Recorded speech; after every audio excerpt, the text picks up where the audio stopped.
everyone! Mayong adlaw mga higala, I'm Mitch, and for today, I will be sharing with you my cream cheese garlic recipe.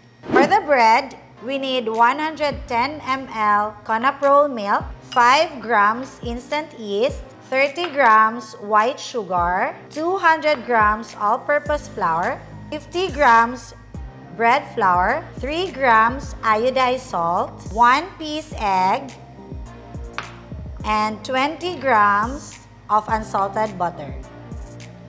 For the filling, we need 200 grams to 1 cup cream cheese and 70 grams all-purpose cream.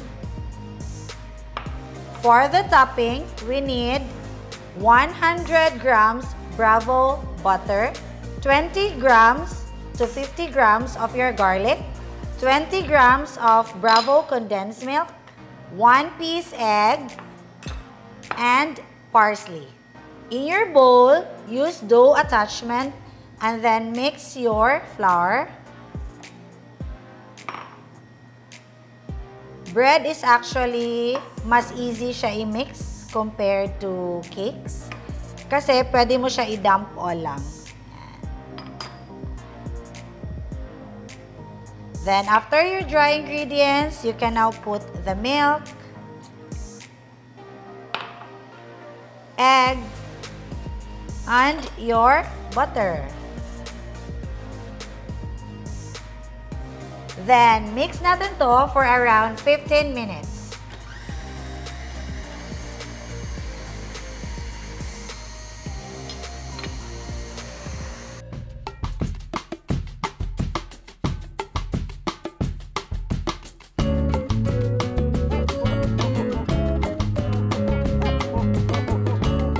After 5 minutes, your dough will look like this.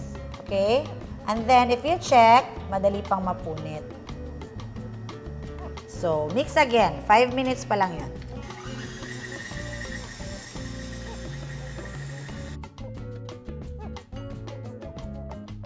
After 15 minutes, let's check the dough.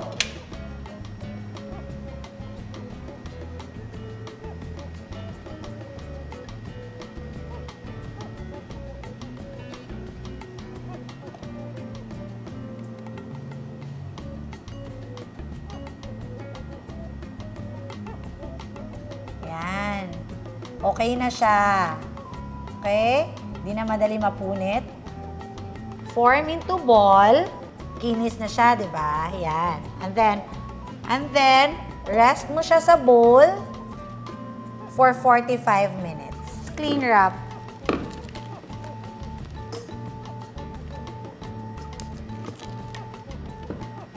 For 45 minutes or until mag-double yung size niya.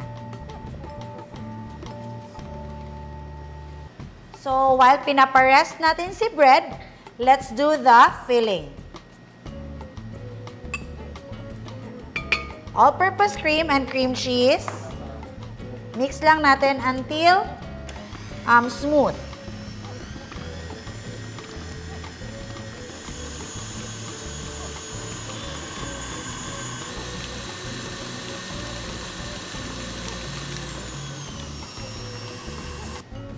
Set aside natin to. Then, let's proceed sa topping. If you have food processor, food process nyo lang lahat. Okay? So, your garlic, butter, then your condensed milk,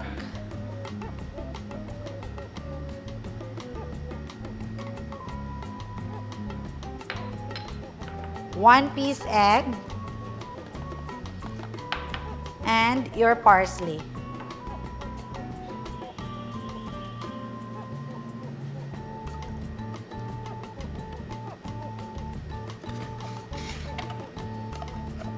Pulse mo lang.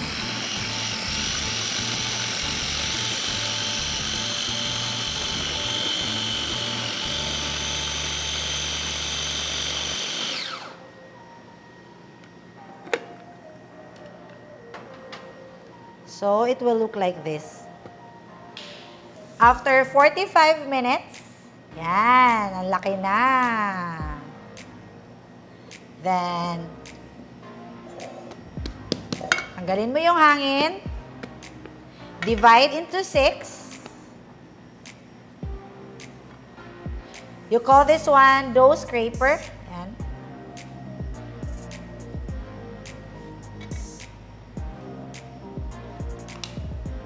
Yan. 6. If you want, you can weigh. If walang timbangan, eyeball. Okay? And then, bilog natin. Make sure smooth. Okay?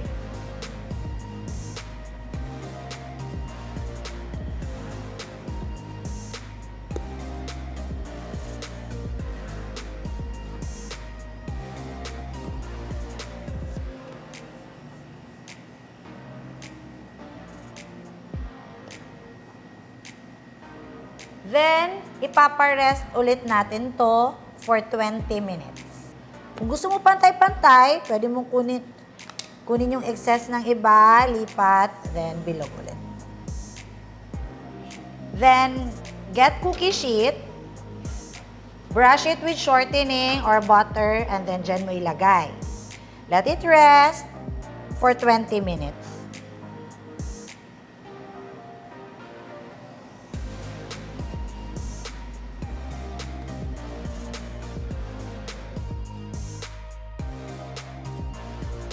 Bake na natin. After 15 minutes, yan, this is okay.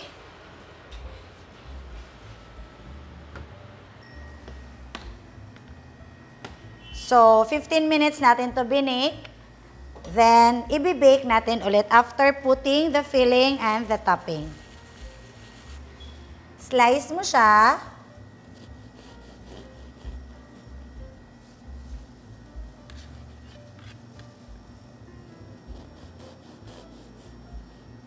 Pwedeng 4 or pwede mo gawing 6. Okay? So, for me, 4 lang.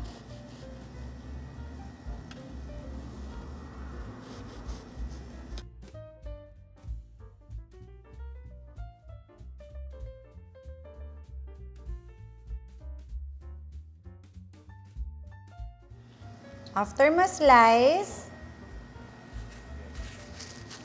get your filling, yung cream cheese, tsaka yung all-purpose cream, and then, pipe natin. Okay? Twice mo siya balikan.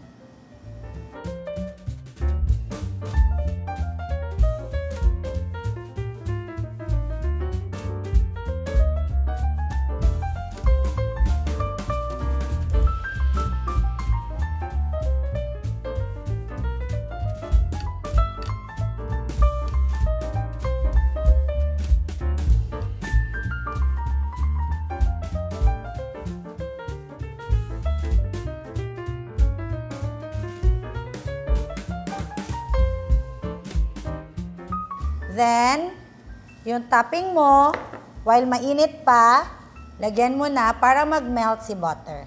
Okay?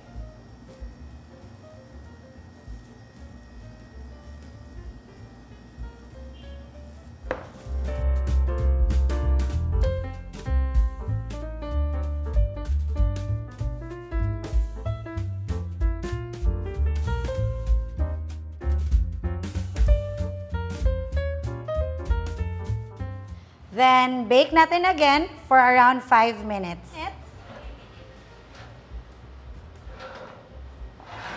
Ooh.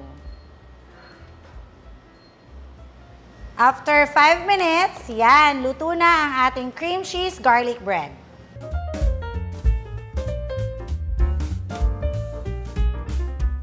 There you go, our cream cheese garlic bread. For the ingredients, don't forget to visit Sweet House Baking Store here in Cagayan de Oro, Balingasag, or in Palawan.